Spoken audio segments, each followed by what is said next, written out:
Meus queridos amigos, muito bem-vindos a mais um módulo do nosso curso extensivo de apometria. Nós vamos falar um pouco a respeito do que a apometria trata de fato, trazendo outras ideias e elucidações complementares, às quais a gente tem que se atentar sempre, e seguiremos já dando início à nossa abordagem sobre a apometria na prática, trazendo guias práticos para a experienciação de todos vocês. Antes eu gostaria de abordar um tema bastante pertinente que tem a ver com a nossa ida ao passado, acesso a faixas de passado do consulente. Nós caminhamos até aqui abordando temas extremamente importantes para vocês, para que a gente entenda de fato como um trabalho de cunho espiritual funciona. Eu tenho certeza que muitos de vocês já trabalham com a espiritualidade nos centros, nos terreiros, muitos estão começando, mas nós precisamos abrir este leque de entendimento, este leque consciencial e de cunho didático, para que a gente trabalhe melhor como uma ferramenta voltada e preparada para auxílio direto aos guardiões do bem, aos coordenadores espirituais, e nós precisamos entender definitivamente de que as leis e técnicas apométricas vistas há pouco são ferramentas que vão potencializar uma abordagem espiritual, ou seja, o trabalho tem esta prerrogativa, este foco. Nós vamos trabalhar na dimensão astral.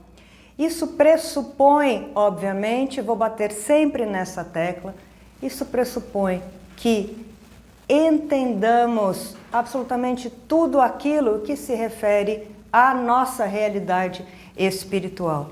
Quem somos, como somos, de onde viemos, para onde vamos, como se configura a dimensão astral, a dimensão espiritual. Então, desde o início dessa nossa preciosa jornada, nós abordamos temas muito importantes e que são ainda abordados de maneira básica. Vai depender de você mergulhar no estudo para se candidatar a ser um trabalhador do bem.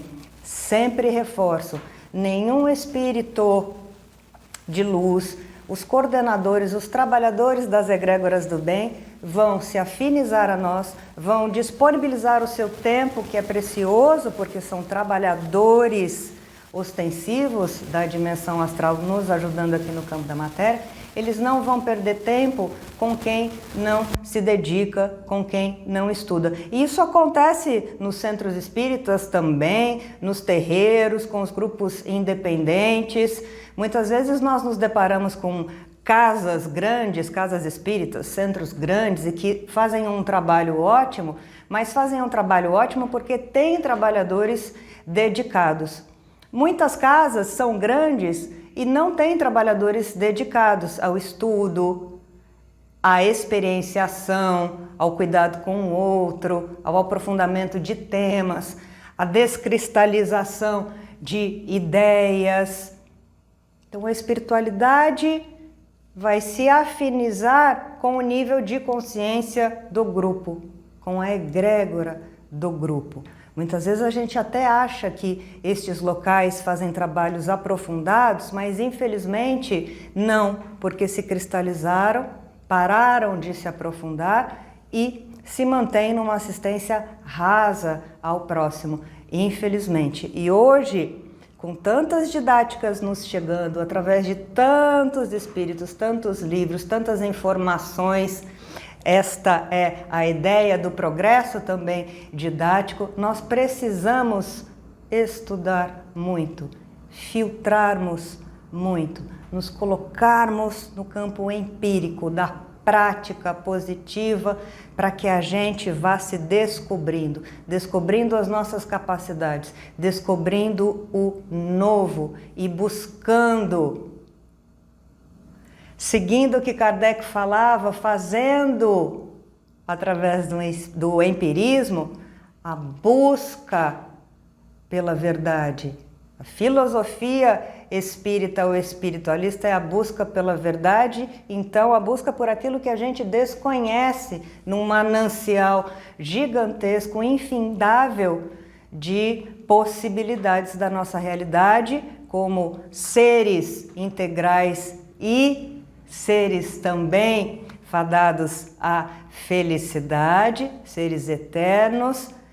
Nós precisamos ter o mínimo de base didática para nos candidatarmos a auxiliar o outro. E é muito sério isso. Nós muitas vezes já estivemos em desespero e fomos buscar ajuda. É uma ajuda médica, é assim que eu vejo.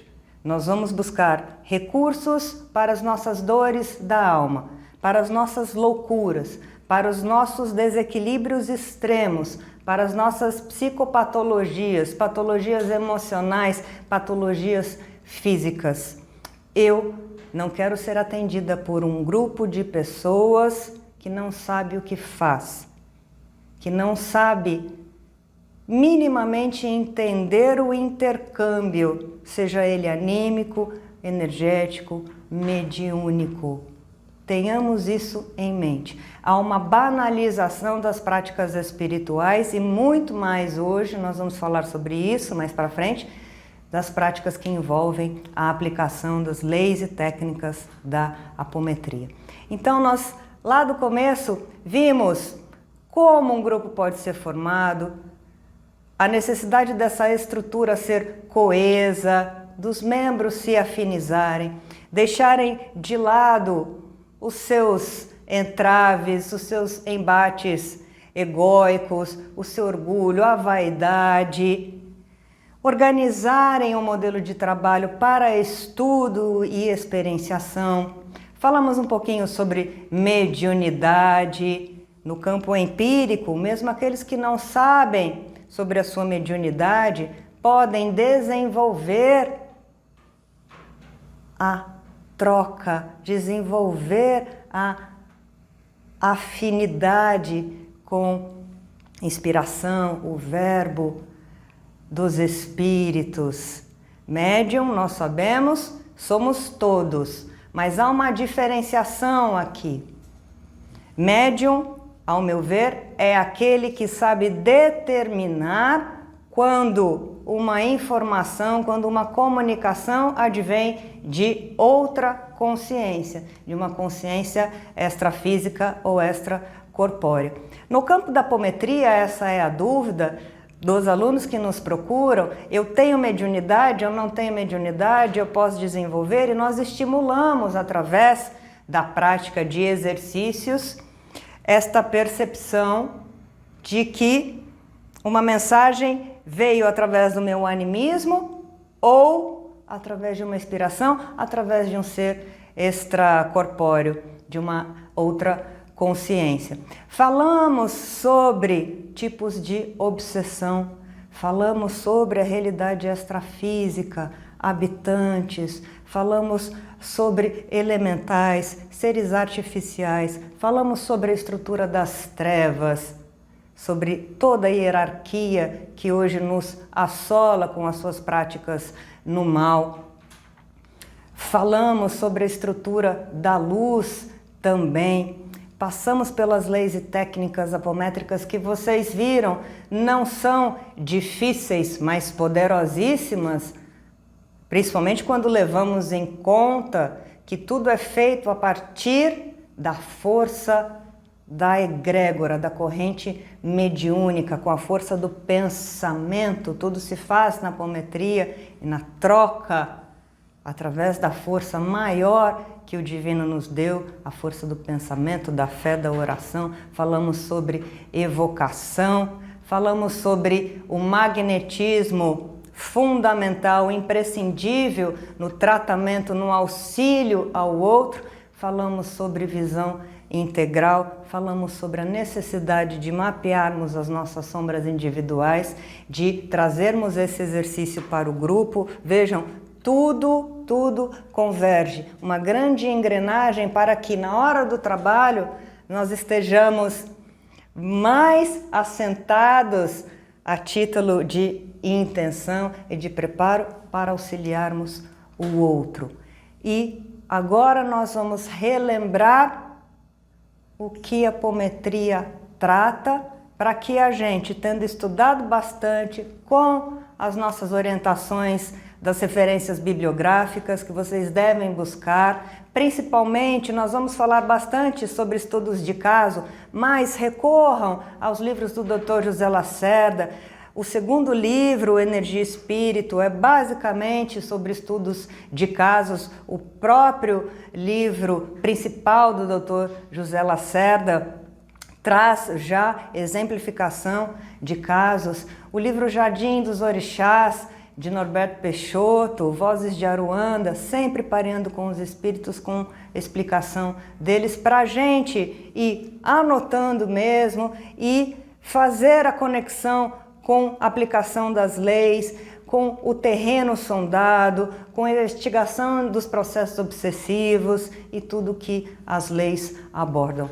Vale sempre lembrar, nós trabalharemos no umbral grosso, nas subdivisões inferiores aí do plano astral. A apometria não é brincadeira, nós trabalharemos com os bandidos do astral. Vamos aqui desmistificar mais ainda nesse nosso momento muitas informações para que a gente se prepare e trabalhe como se estivéssemos trabalhando mesmo num centro cirúrgico de emergência, de auxílio complexo ao outro. Algo então que eu gostaria de desmistificar, e novamente filtrem absolutamente tudo aquilo que eu falo é fruto da minha perspectiva, façam as suas pesquisas, leiam, usem o filtro, mas falo daquilo que experienciamos já a longa data. E há uma característica erroneamente aplicada à apometria por outras pessoas que tende a classificá-la como terapia de vidas passadas.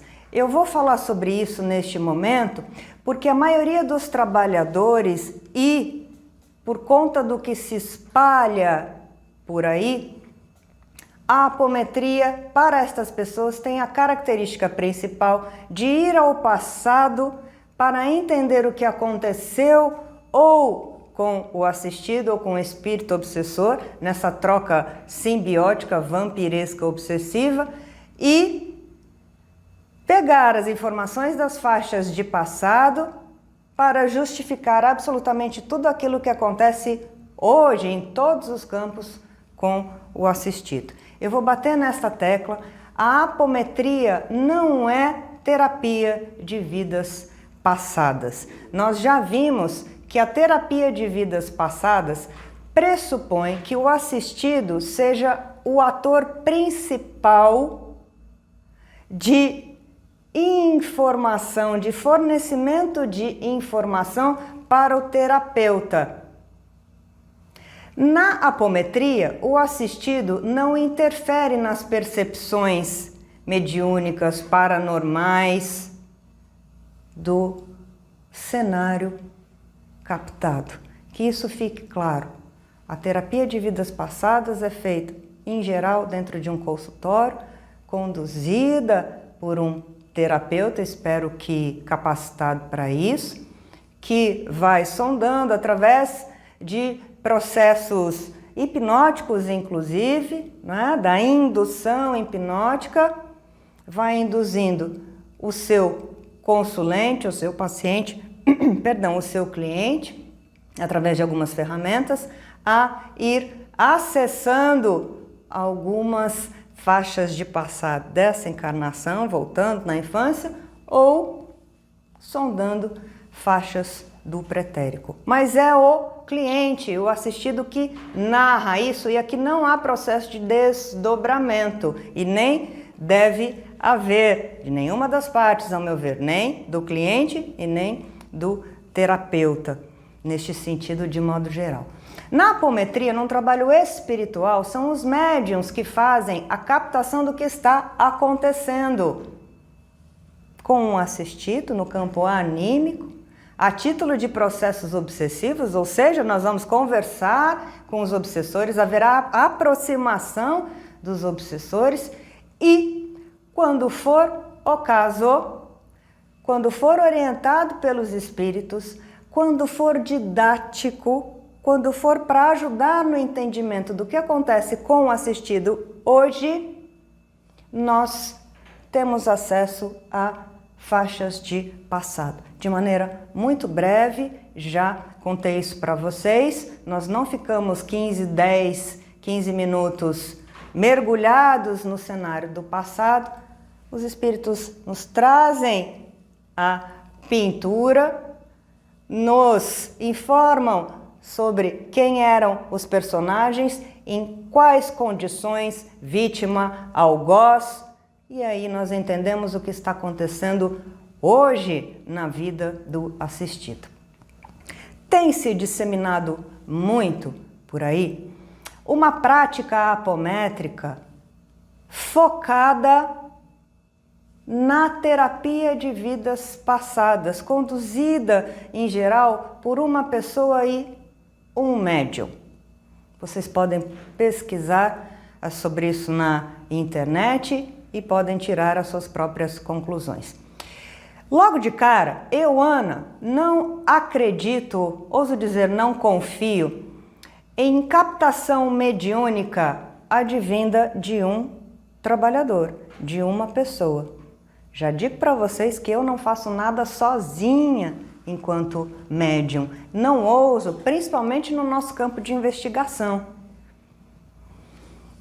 Há ego envolvido no médium. Quem somos nós para achar que temos poderes mediúnicos, anímicos, psíquicos, de percepção, para nos certificarmos de que a informação é verdadeira, é correta? Nós não damos conta de perceber com acuidade a veracidade das informações. Olha como o trabalho em grupo é necessário para que a gente cheque, confirme o que o médium está sentindo, está captando. É verdade? É muita pretensão achar que nós sozinhos, dentro desse cenário de investigação de processos obsessivos, estando dentro da realidade da dimensão astral, seremos onipotentes, onipresentes, oniscientes. E podemos ser, por conta das nossas sombras, enganados. Nenhum médium fidedigno, ético que conheço, trabalha sozinho no campo da investigação de processos obsessivos de doenças da alma, do corpo físico, corpo de energia, o que quer que seja. É confiar muito em um instrumento que está longe de ser perfeito e puro a título de captação. Então eu já não acredito nisso. Há também uma grande confusão, porque estas pessoas que praticam a apometria com foco na terapia de vidas passadas, elas tratam sobre ou das famosas personalidades múltiplas, subpersonalidades, multipersonalidades. Muitos alunos nos chegam de cara, mesmo antes de adquirirem ou de entrarem no curso, perguntando se eles vão conseguir acessar múltiplas personalidades, subpersonalidades, o que quer que seja.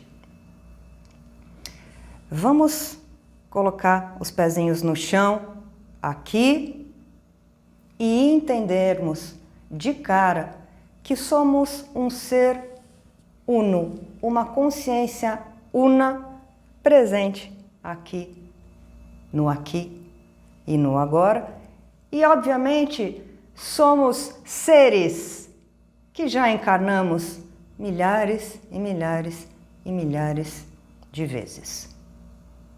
Nós temos um repertório consciencial negativo ou positivo que advém de todas essas encarnações. Ora, fomos muitas personalidades, então, ao longo de toda essa trajetória.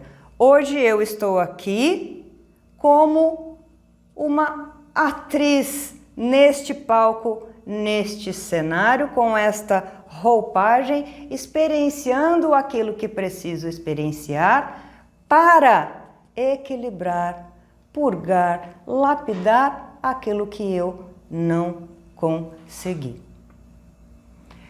Há um pensamento trazido por estes que pregam esta ideia de multipersonalidades, subpersonalidades. Eu não vou entrar na característica do que seja especificamente cada uma, porque eles nomeiam essas subpersonalidades de acordo com a nossa consciência, tanto aqui no campo dos encarnados, quanto em relação a vidas passadas, mas nós temos que ter em mente que absolutamente tudo o que acontece conosco hoje tem a ver com aquilo que a gente não conseguiu melhorar, tendo personalidades X, Y, Z, milhares, dezenas de milhares. Todo o nosso repertório anímico, advindo das encarnações passadas, fica orbitando, obviamente, porque é fruto ou consequência da nossa experiência, orbitando no nosso inconsciente e no nosso subconsciente, de maneira mais próxima que o nosso cognitivo, no inconsciente. Eu sempre lembro a vocês que aqui no campo da matéria, este nosso equipamento físico, cerebral, comporta no máximo 30% do nosso psiquismo, de tudo isso que somos. O restante, digamos assim, fica orbitando lá na inconsciência, no subconsciente, e vai vir à tona em determinados momentos da nossa encarnação presente, seja através de um gatilho, seja demonstrado através do gatilho de um trauma, de um complexo. Esta é outra questão. Então essas pessoas trazem a seguinte linha de raciocínio, elas trazem o entendimento de que cada corpo espiritual da gente é subdividido em 7 planos, 7 estados de condensação. Então, o corpo astral possui 7 estados de condensação, o corpo mental inferior também, o corpo mental superior, e cada estado de condensação destes, pelo menos 3 corpos, é uma personalidade, uma subpersonalidade. Olha, há um cálculo, inclusive matemático, feito por essas pessoas e explicado por Ramatiz, que vai nos dar um número absurdo, então, de personalidades ou subpersonalidades ou multipersonalidades pretéritas. E essas pessoas tratam cada uma dessas subpersonalidades como se fosse uma pessoa autônoma, que tem vida própria individual e que é responsável, então, por aquilo que aconteceu de mal comigo, por exemplo, trazendo para mim. E aí a gente delega todos os nossos desequilíbrios a esta personalidade, ou seja, é um distanciamento, um tornar autônomo a mim mesmo. Eu vou ler para vocês um trecho do precioso livro Jardim dos Orixás, de Ramatiz. O meu já está todo bagunçado e eu peço licença para ler porque muitos de vocês não têm acesso aos livros, estão em outros países e vale nessa linha de raciocínio que eu estou trazendo essa nossa observação. Livro Jardim dos Orixás, de Norberto Peixoto, na verdade psicografado por Norberto Peixoto, de Ramatiz. Desdobramentos grupais na apometria, página 164, para elucidar. A pergunta é: o que é desdobramento múltiplo? E nós já vimos que através da primeira lei da apometria, codificada pelo Dr. Zé Lacerda, através de condução concentrada, através de pulsos, nós desdobramos o quaternário inferior, os corpos sutis do assistido, dos trabalhadores e dos assistidos, para que a gente tenha acesso à ambiência maior daquele que vamos tratar e para que estejamos fazendo isso na dimensão astral diretamente. Esta é a introdução da resposta da pergunta. E Ramatiz segue, então, falando a respeito das subpersonalidades. Ocorre que pretenderam atualizar, entre aspas, a apometria, fragmentando o inconsciente milenar que jaz na mente espiritual, com toda a sua bagagem de vivências e experimentações, pressupondo que fosse possível ligá-lo em pedaços aos vários corpos sutis que vestem a centelha espiritual, como se esse grande bloco único, espécie de holograma indivisível e inapagável, pudesse ser dividido por uma simples técnica matemática que produziria níveis e subníveis infinitos. É o que estamos falando. A divisão dos corpos desdobrados e dissociados em fragmentos de 7 níveis, cada um somando 21 personalidades, cada nível, por sua vez, se dividindo em 7 subníveis, que totalizariam 147 subpersonalidades, é de uma matematicidade dispensável aos olhos da espiritualidade. Os vários corpos que permitem a relação do espírito com os planos do universo manifestado não são passíveis de divisão nesses moldes, de níveis e subníveis associados à consciência ou ao inconsciente, como se fossem retalhos que se encontram. E muito menos em personalidades, que são complexos de experiências e vivências. Reside aí um tecnicismo atraente aos olhos dos encarnados, sequiosos de novidades por sua própria instabilidade espiritual. Tal método, um tanto milagroso, que tudo resolve em minutos, adotados em grupos de apometria, geralmente com elevado número de atendimentos na agenda, acaba realçando meramente a aplicação da técnica em detrimento dos atos simples, amorosos e fraternos. Pois bem, vejam a matemática feita para que a gente, no caso, essas pessoas que pregam a visão para estes níveis ou dão importância aos níveis, subpersonalidades, chegam. E aí a minha pergunta é o seguinte: nós que estamos começando no campo da investigação anímica, mediúnica e energética, mesmo médiums mais traquejados, será que nós conseguimos determinar de fato, a parte uma pessoa que não consegue, bota minha mão no fogo, será que nós conseguimos nos certificar se é a subpersonalidade tal, dentre minimamente as 147, da faixa de passado tal, sob condições tais, que está gerando como personalidade autônoma os desequilíbrios do assistido, ou é ele mesmo, neste infindo, no seu infindo repertório de vivências, como uma consciência una, que ainda não se equilibrou e continua repetindo padrões comportamentos? Um médium é capaz de determinar isso? Não é. Ouso dizer, nem o médium mais ostensivo. nem a espiritualidade que nos assiste, Pai Bento, Exu Leonel, todas as egrégoras, os espíritos de alta estirpe que têm acesso a toda a nossa ficha kármica, perdem tempo com essas minuciosidades para que a gente, muitas vezes através do ego, diga: esta personalidade foi da faixa tal, por exemplo, da Idade Média, dentro do castelo do rei Luís II, dentro da masmorra, por isso, porque era um assassino, um ladrão, né?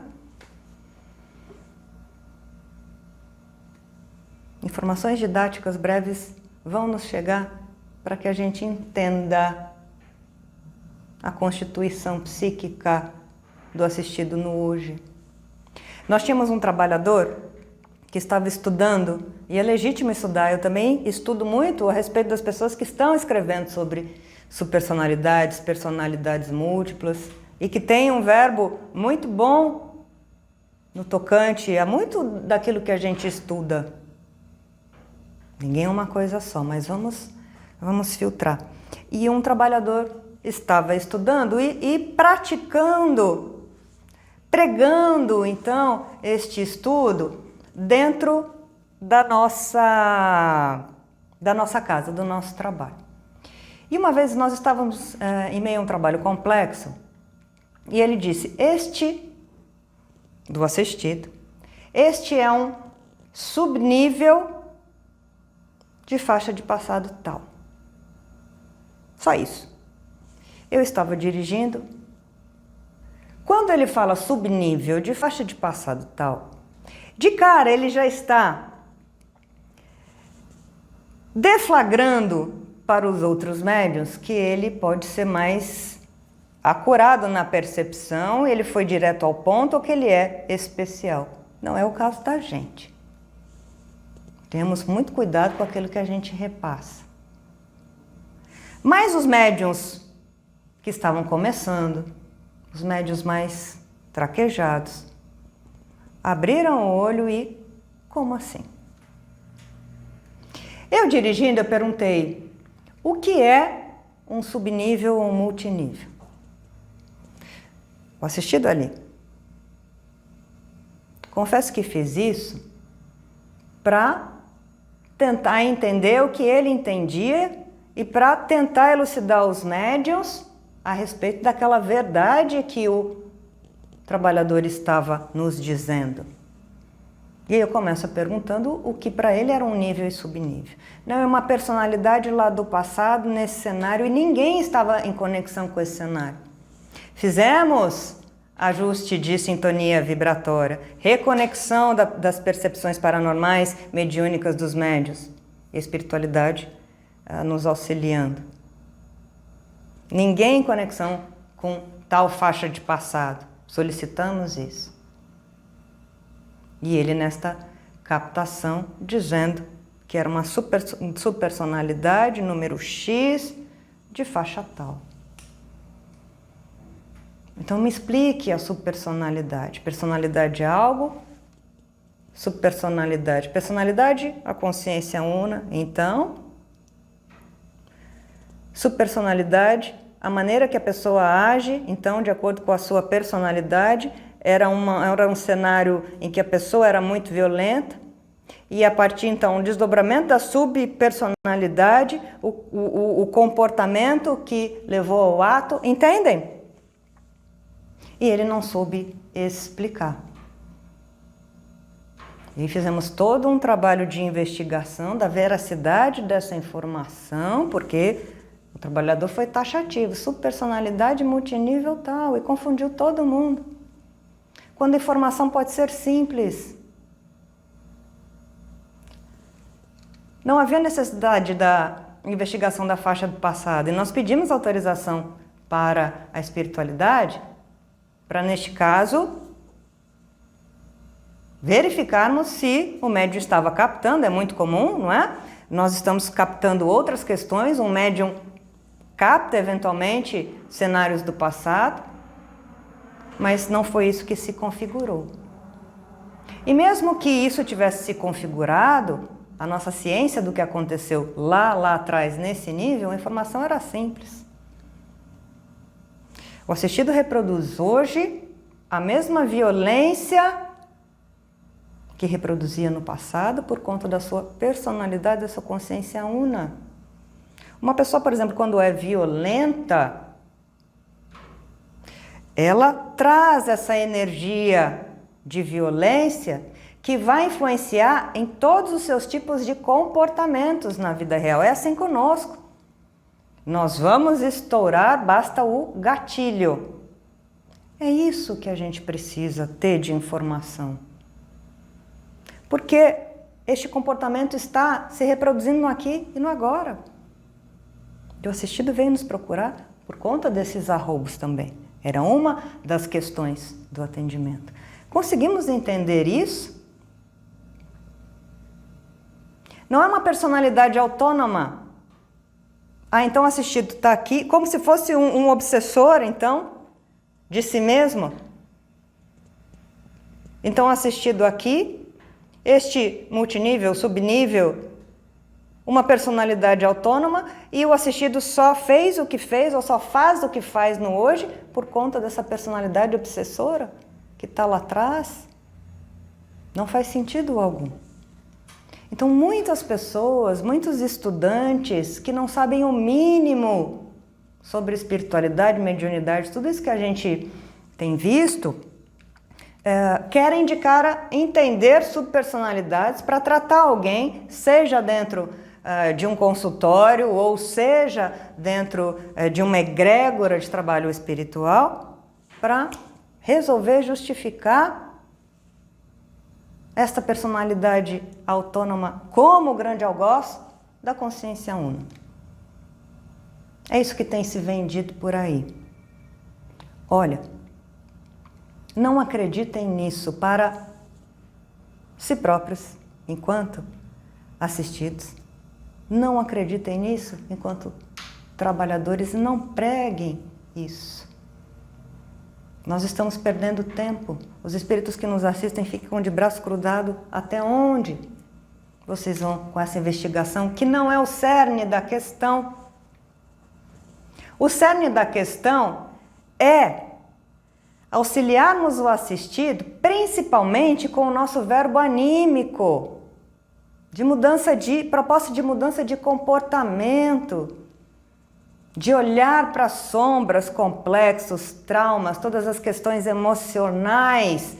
E se o assistido está nessa ressonância com o passado, com o que ele era na sua totalidade no passado, a consciência una, é porque não olhou para isso agora. Isso vale para mim, para você, para todos. Vamos parar de dar autonomia e de terceirizar. Este é um processo, ao meu ver, de terceirização de si mesmo, botando a culpa em algo que alguém lá de trás. E olha a conta matemática através da condensação dos corpos, multiplicação, níveis, multiníveis, subníveis. Não é profícuo, a gente não vai acertar, porque não é o propósito também. É procurar uma agulha no palheiro que não tem sentido de ser procurada, porque o palheiro já nos demonstra qual é a realidade consciencial do assistido no hoje. E nós vamos trazer este verbo. Novamente, é diferente de irmos para o passado. Lembremos, nona lei, levando o obsessor, uma terceira consciência aí, o obsessor acoplado, incorporado ao médium, nós vamos ao passado para entender, voltamos com o obsessor, ou nós imediatamente, através da proposta da espiritualidade, os médiums já captam direto um cenário da faixa de passado, isso é comum, sem ter que levar o obsessor, com o psiquismo atrelado, captando também o anímico do assistido e nessa sintonia em conexão com a ficha kármica dos processos encarnatórios, isso facilita a percepção de cenários quando for didático. Muitas vezes, gente, em muitos atendimentos, nós não vamos ao passado. Não há necessidade, a espiritualidade bloqueia essa percepção. Vamos tratar aqui o mais urgente. Não adianta ir para o passado com o psiquismo em efervescência do assistido, com tantas formas de pensamento, tantos desregramentos. É preciso que a gente apazigue isso, limpe isso, estruture o aqui e agora do assistido, revitalize para que ele tenha um pouquinho mais de condição para segurar a carga de qualquer informação advinda do passado. A gente precisa desse cuidado, isso é fraternidade, isso é amor. E nunca, de modo algum, para matar a curiosidade de médium. Deus Pai de infinita bondade e misericórdia nos deu, nos presenteou com o véu do esquecimento, não foi à toa.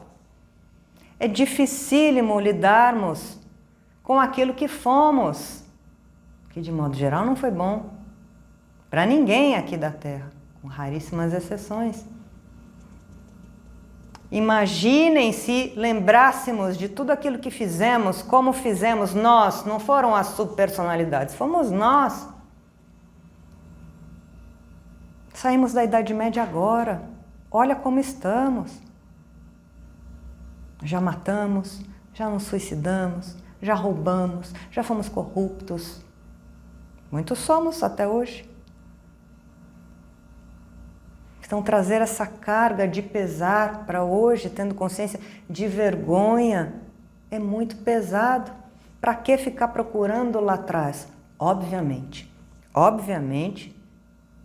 temos o bom senso de entender que muitas vezes, e aí são os espíritos que vão nos autorizar, nós vamos ao passado para cessar a repercussão de faixa vibratória. Lembremos sobre a técnica adicional, inclusive de despolarização dos estímulos da memória. Mas cessando essa carga de lembrança, tanto da vida presente como de outras passadas. Para que o assistido tenha um tempo para não ficar sob influência daquilo que ele foi outrora, de como foi. Um respiro para se retomar aqui e no agora. Para não ser influenciado, subjugado. Muitas vezes soterrado por cargas. E nós vamos ver estudos de caso a respeito disso. Se fosse assim, se todos nós tivéssemos acesso à faixa de passado, ou mesmo tendo acesso, olha, eu gosto de brincar, não é? Eu já tive acesso a algumas informações do meu passado. E eu digo para vocês, eu duvido com os 2 pés atrás. Mesmo assim, isso para mim não tem importância. Óbvio, identifico as minhas tendências. Faço analogia com comportamentos que ainda tenho e que só vão me reforçar. Olha, você ainda não melhorou completamente. Este é o recado. Então eu vou olhar para isso, independente do que foi, de como foi. Senão todos nós estaríamos curados, passando por esta técnica de ida. Vamos ver. Terceirizou com sua personalidade, não sou eu? Todos nós. O mundo não estaria como está. E como seria cada vez mais fácil para os obsessores utilizarem isso para nos influenciar negativamente. Mesmo que hoje, eu, Ana, por exemplo, saiba de todas as minhas faixas de passado, isso não me exime, me poupa de ter que trabalhar muito consciencialmente, terapeuticamente, enfrentando desafios íntimos, dores, sofrimentos para eu me melhorar. Porque tá aqui, tá no hoje. Muita gente gosta de, eu sou assim porque lá eu fui. E tá fazendo o que aqui agora? Vale para mim, vale para você, vale para assistir, tá fazendo o quê? Essa informação é perigosa. Pode ser perigosa. Porque pode diminuir o tamanho do assistido, dependendo de como a gente leva a coisa, e ele ficar numa posição de inferioridade. Não, eu fui assim. Aí ele passa a ter cada vez menos energia para então buscar os seus caminhos. Vamos trazer em paralelo o verbo, olha, todos nós somos assim, já passamos. Foi só para didatizar, para você se reatentar ao que precisa ser mudado no aqui e no agora. Não para te colocar como menor, mas tem gente que adora ficar nessa zona de conforto, nesse vitimismo, ainda mais com informação de faixa de passado. Então não vou mudar mesmo, minha vida vai ser de infelicidade. Cuidado com isso. Muito cuidado. Cuidado com o ego de médium, que quer descobrir o que é menos importante, gente. Ouso dizer, o que é menos importante dentro de um cenário tão complexo de percepções, de captações, necessidade do nosso verbo, energização, revitalização, magnetismo e proposta autoconsciencial. Para e perante o assistido. Sempre, sempre. Para a gente reforçar isso, me permitam, vou deixar aqui registrado, lendo para vocês, mais um trecho do livro Jardim dos Orixás. Precioso, eu digo, faz parte da trilogia Apometria e a Umbandã, também trazida pelo Cristo Cósmico Planetário, como mais uma frente de trabalho. E vamos ver o que nos diz novamente Ramatiz a respeito disso.